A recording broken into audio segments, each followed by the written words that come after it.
Hey guys, I am back again and I'm here to do the top of my 4-star reads.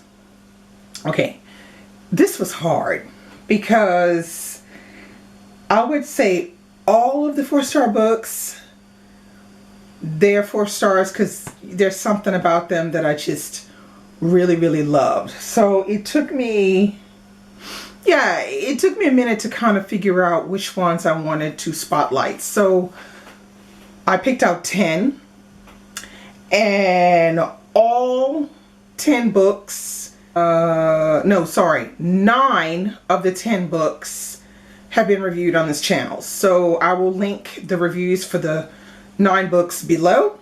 So if you haven't seen the reviews, you can go check them out. There's only one that I didn't review because I read it literally the last 2 weeks of December, somewhat coinciding with the end of reading Black and British.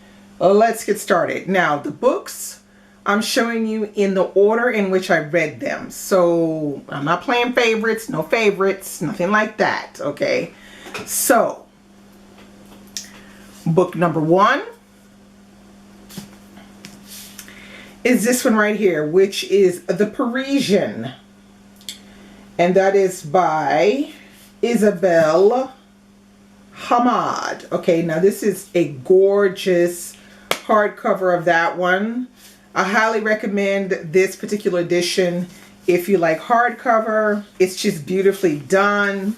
It even has the, the map on the inside of Palestine, and on the back cover as well, should I say in pages as well. And then here's a picture of Isabella Hamad. So just to let you know, she is very young to have written such an accomplished work.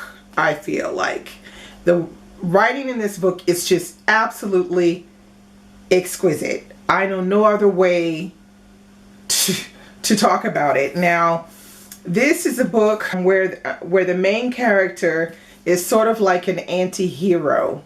So he is, how do you say? Yeah, Midhat Kamil is a anti-hero. So this is a story that starts out in France and ends up sort of in Palestine. You will follow this main character who is sent abroad to get his education, preferably to do something like be a doctor or a lawyer or something like that. And he's starting out his wanting to study medicine.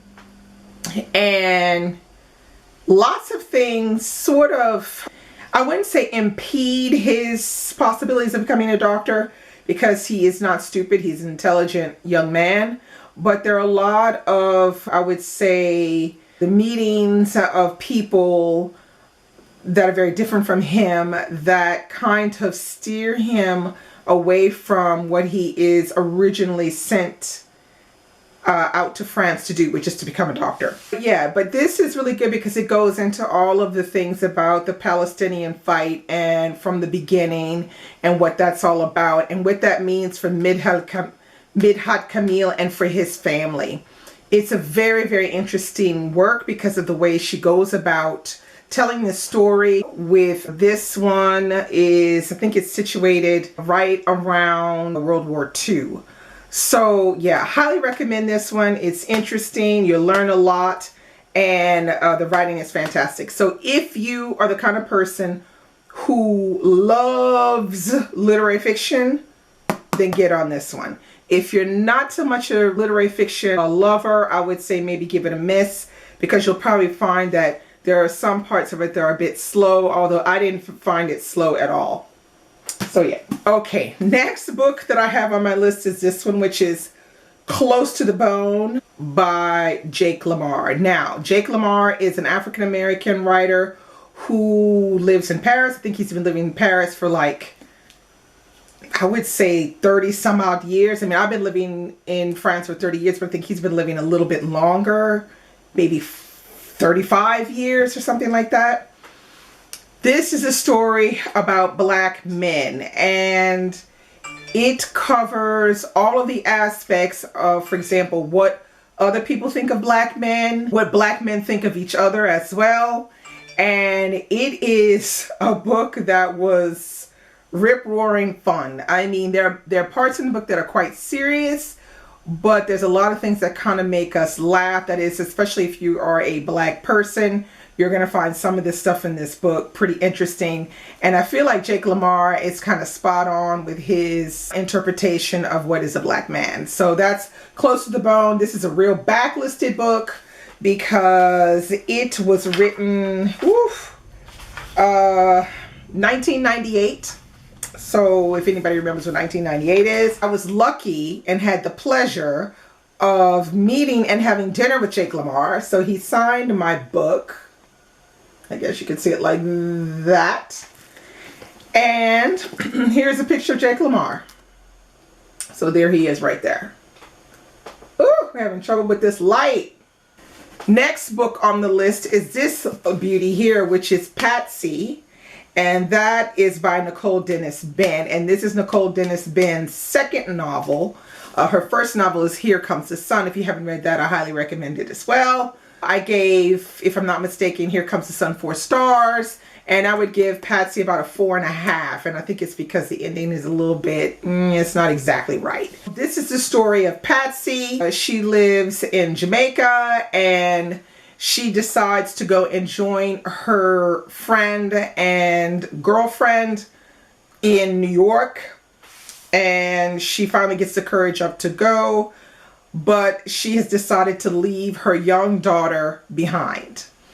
And we follow Patsy and life as an illegal immigrant in the U.S. and what that brings for her as a legal immigrant, as well as other illegal immigrants. And as well, we see how she communicates with her family back in Jamaica and the difficulties it brings for herself as well as for her daughter. And it's just a wonderful story. I know some people feel that it's full of too much pain, like there's just too much that happens to Patsy and her daughter. But I feel like this book is fairly realistic. And I feel like if she didn't put all those things in there, people would say, well, how come there's no pain or whatever in there? This is so unrealistic. So stop complaining about the pain and just read the book. It's a good one. Okay, next book on my list is Barracuda by Christos Tsiolkas. And he is an Australian writer. And this is the second book that I've read by him. The first book I read by him was The Slap, which I read with my book club quite a few years ago. And I decided finally to pick this one up. It's been sitting on my bookshelf for way too long. And I decided to buddy read it with the lovely Jacqueline over at 6 Minutes for Me. And we had a rip-roaring time reading this one because it was so intense. Okay?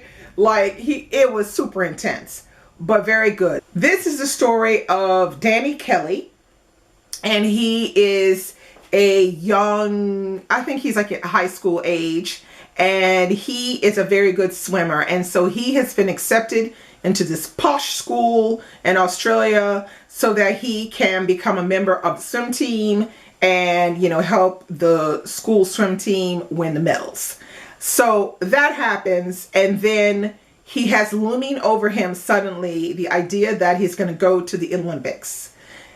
Now, this novel right here doesn't just talk about swimming, okay? So we're talking about a young man who is from a not so, like, they're not poor, but they're just barely middle class.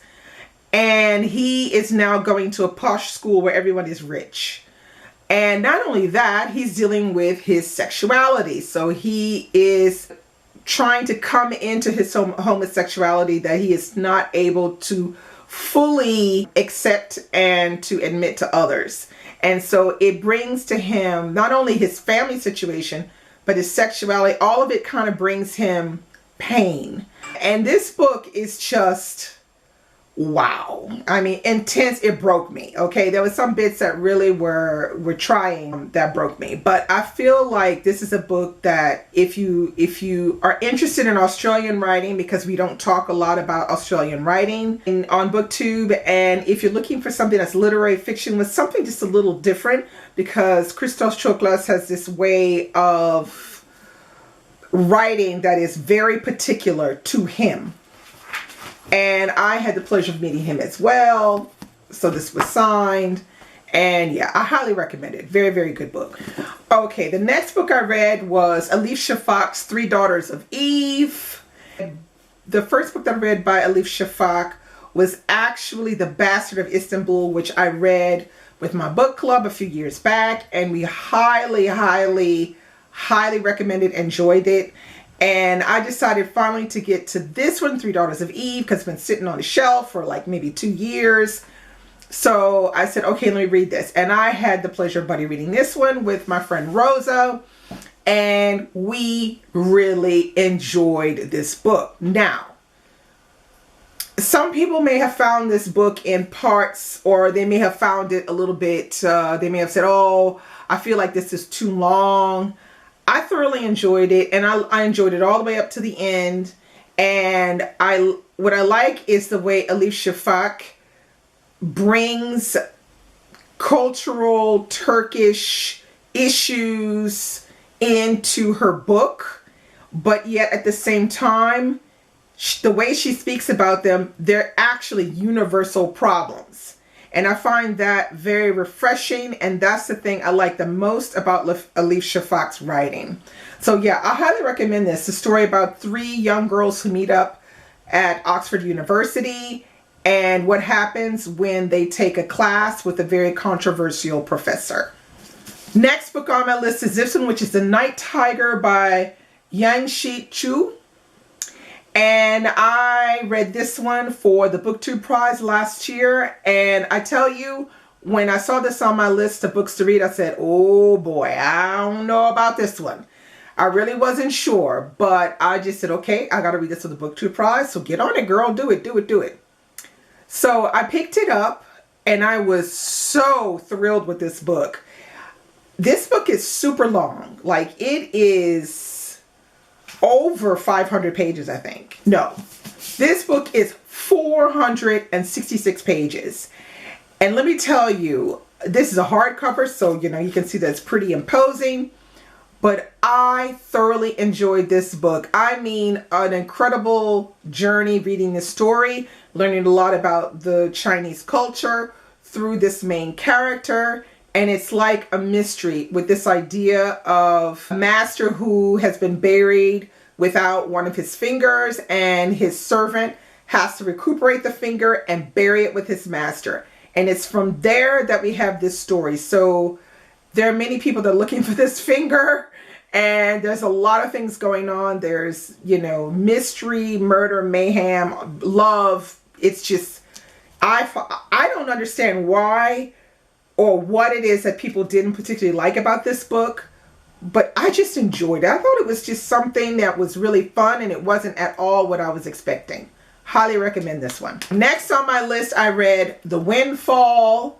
Okay, that's by Diksha Basu, and this one was very refreshing.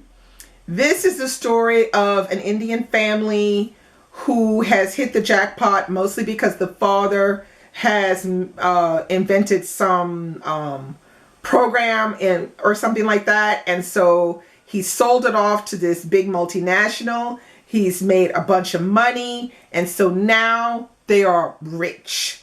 So they decide to move from their poor conservative neighborhood to go and live in the rich neighborhood. And this book basically follows their lives trying to adapt to rich, you know, the rich style of living.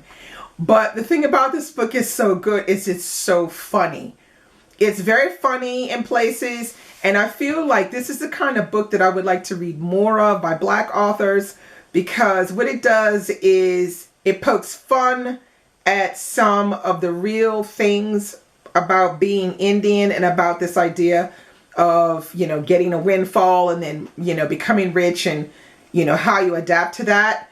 I feel like if we had more books like that written by Black authors, it would just be very, I think it would be a lot more fun and realistic sometimes, because always writing about Black pain is, it's not realistic, because Black people don't just go through pain. They live, they love, they laugh, you know, and that's what this book is. It's just really fun. It's a fun read. Highly recommend this one. It was very good. Next book on the list is this one, which is The Vanishing Half by Britt Bennett. Now this one, I mean, y'all done seen this one all over the place, so I'm not going to say that much about it. You know, this is a story about passing and these two sisters and how they're living two completely different lives, and how it eventually comes to their daughters meeting each other. So yeah, I highly recommend this one. If you didn't like the mothers, because I didn't particularly like the mothers, you will like this one. Her writing has gone up. Her storytelling has gone up. This was a joy to read. Okay, next on my list is The Gold Diggers by Sue Nyaati. Okay, now this book right here, wow. You got to get your mind right, okay? Wow. Okay. Sue Nyaati is a South African writer, and I just discovered her last year, and I'm just like, you know, the person who can't take their eyes away. This book right here was so good. So the premise of this book is you have a minivan of about 7 different people that are going from Zimbabwe to South Africa for different reasons. And what you're doing is you're following these characters once they arrive in South Africa, and you are seeing the difficulty that they go through to get what they're looking for once they arrive in the El Dorado of South Africa. Henceforth the name The Gold Diggers. But just amazing. Amazing the way she tells the story. And like I said, you gotta get your mind right, because there's some stuff in here you're like, girl, you're gonna be doing more than clutching your pearls, okay? This book is something else for that. So I highly recommend this one. Sue Nyaati. Okay, here she is right here on the back, Sue Nyaati. Check out my review. Last but not least on this list, I have Rebecca. Okay, so this is Daphne du Maurier. This is a book that has been on my classics to be read list for quite some time. And so I saw this edition and I picked it up from Blackwell's. And then I said, look, I didn't pick this book up this year. I need to read this book. Okay, and I thought, let me end the year on this great classic. And boy, I was not wrong. This is something else. This one took me by surprise. I didn't have a chance to review this one because, like I said, I read it towards the very end of the year. The first half of the book, I would say, is maybe 50 pages too long, in my opinion. There's a lot of repeating and stuff. But what I do like about the beginning of this book is all of the atmosphere that du Maurier goes through to describe just everything. The characters, Manderley, all of it. It's just amazing. It really is. The descriptions and the ambiance is spot on. And then the second half of the book will take your breath away. That's all I'm going to say. Wow. All I can say is, wow. I was really surprised with the second half, and I was happily surprised. Still, again, beautiful writing, great storytelling, lots of surprises, just a wonderful classic. Now that I've actually read the classic, I am hoping to go and check out the Hitchcock film, and then after I'm going to check out the Netflix film. But if you haven't read Rebecca, What Are You Doing With Your Life? This is really, really good. So, those are my top 10 4-star books of 2020. I hope you enjoyed this. Like I said, you can check out the reviews below for everything except for, sadly, Rebecca, but I told you a little bit how I feel about it. So let me know below if any of these were in your favorites or if you're interested in reading them or anything like that. Let's chat below about these, and I'll be back very soon with another video. Bye-bye.